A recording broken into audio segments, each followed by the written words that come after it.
Poco tiempo después de que el universo naciera, hubo una época donde el cosmos no era más que una especie de cámara opaca de donde la luz no podía escapar. Cuando una nube de gas espeso que lo cubría todo se disipó, las primeras estrellas y galaxias se hicieron visibles. Pero, ¿cómo sucedió esto? Quédate para descubrirlo. Te sorprenderás.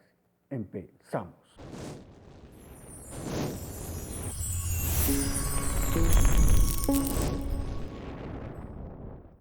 De acuerdo con la teoría del Big Bang, el universo se enfrió a medida que se expandía. Cuando esto ocurría, los protones capturaban electrones para formar átomos de hidrógeno, que hicieron al universo opaco a la radiación, dando lugar a la edad oscura cósmica. En algún momento, unos pocos cientos de millones de años después, las primeras estrellas se formaron y empezaron a producir luz ultravioleta, capaz de ionizar el hidrógeno. La galaxia más lejana conocida, GNZ11, justo en el límite de detectabilidad del telescopio espacial Hubble, situada en la constelación de la Osa Mayor, hoy la observamos tal como era hace 13.400 millones de años, tan solo 400 millones de años después del Big Bang. En los años 60, Robert Dicke, un físico experimental de la Universidad de Princeton, se planteó la siguiente pregunta. Si el universo se originó con una explosión, ¿no es posible que aún podamos ver algún eco de aquel estallido? Por algún lado debía de haber restos de radiación. Dicke propuso a uno de sus estudiantes, Jim Peebles, que se pusiera a calcular lo que veríamos si realmente el cosmos hubiese nacido de este modo, y dedujo entonces que debía de existir un fondo de radiación de microondas cubriendo todo el espacio. En ese momento, ese mismo asunto traía desconcertados a dos radioastrónomos de la compañía Bell, Erno Penzias y Robert Wilson. Ambos acabaron entrevistándose con Robert Dicke y se percataron de que habían dado con una especie de ruido de fondo que lo inundaba todo y que provenía de cuando el universo solo tenía 300.000 años de edad.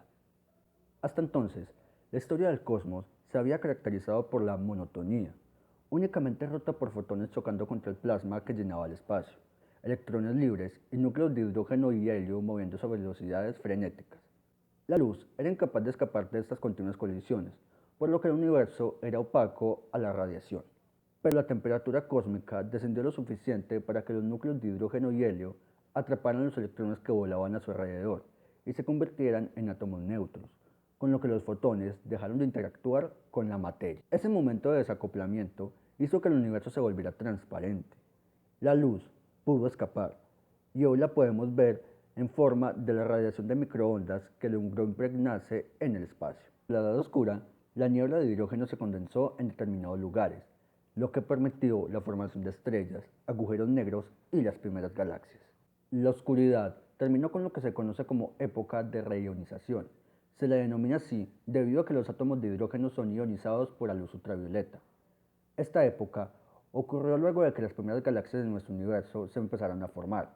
La reionización fue causada por los fotones provenientes de las primeras estrellas formadas en el universo, llamadas estrellas de población 3 o posiblemente de cuásares, porque se han formado a partir de nubes de gas más ricas en metales.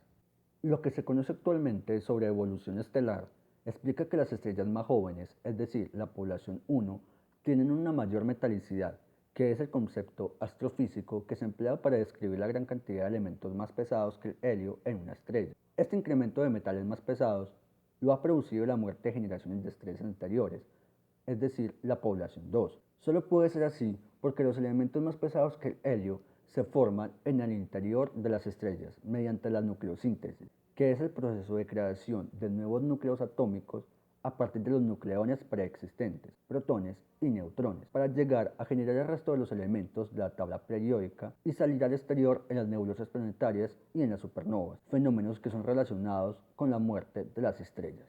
Según los modelos cosmológicos actuales, la materia existente tras el Big Bang era más que todo hidrógeno y helio. Por lo tanto, las estrellas más antiguas no deberían de tener metalicidad alguna, pero la población 2, aun siendo la más antigua observada hasta el momento, presenta cierta metalicidad. Por eso, se ha propuesto una tercera categoría en la clasificación, la población 3, que correspondería a la generación anterior a la población 2 y explicaría el origen de la metalicidad de estas. Esta aún hipotética población 3 Sería la primera generación de estrellas formadas tras el Big Bang, cuando apenas habían huellas de elementos más pesados que el helio. Estas estrellas podrían explicar los elementos pesados observados en las emisiones de los cuásares. Se cree que estas estrellas provocaron el periodo de la reionización. Hasta la fecha no se ha observado ninguna de estas estrellas, aunque se espera que eso cambie con los futuros telescopios de nuevas generaciones. Y es que, a la distancia a la que deberían encontrarse, los actuales telescopios no son capaces de resolver estrellas individuales. Se ha informado de posibles huellas de la presencia de estrellas de población 3, basadas en observación de la ionización que reprodujeron en helio y en el hidrógeno del universo temprano. Según los modelos estelares, las estrellas de la población 3 deben de haber sido hipergigantes azules extremadamente grandes, calientes y por lo tanto de corta vida, con masas del orden de varios cientos de veces la del Sol. Entre estas estrellas están las cuasiestrellas, formadas a partir de agujeros negros, mucho más grandes y masivos que el Sol. Esos fotones ionizaron los átomos de hidrógeno ubicados en el medio interestelar. El cosmos cada vez era más frío a medida que continuaba su expansión. Se convirtió en un mar gaseoso y una niebla oscura y opaca cubrió todos los rincones. Más tarde, una especie de descarga cegadora hizo entrar en escena las primeras estrellas, cuya luz cambió el aspecto del firmamento. Los átomos de hidrógeno, el componente esencial de esa sombra cósmica que empañaba todo, perdieron sus electrones y dejaron de ser eléctricamente neutros, es decir, se ionizaron. Cuando el universo tenía tan solo una edad de 780 millones de años, este hidrógeno neutro era muy abundante, ocupando entre un 10 y un 50% del volumen del universo. Pero solo 200 millones de años después, la cantidad de hidrógeno neutro se había reducido a un nivel muy bajo, similar al que vemos hoy en día. Además de sondear la velocidad a la que se despejó esa nube primordial, algunas observaciones apuntan a la probable fuente de luz ultravioleta que proporcionó la energía necesaria para que se produjera la reionización. Varias teorías compiten para explicar el origen de esta luz, entre las cuales destacan dos: la primera generación de estrellas en el universo y la intensa radiación emitida por materia que cae hacia un agujero negro.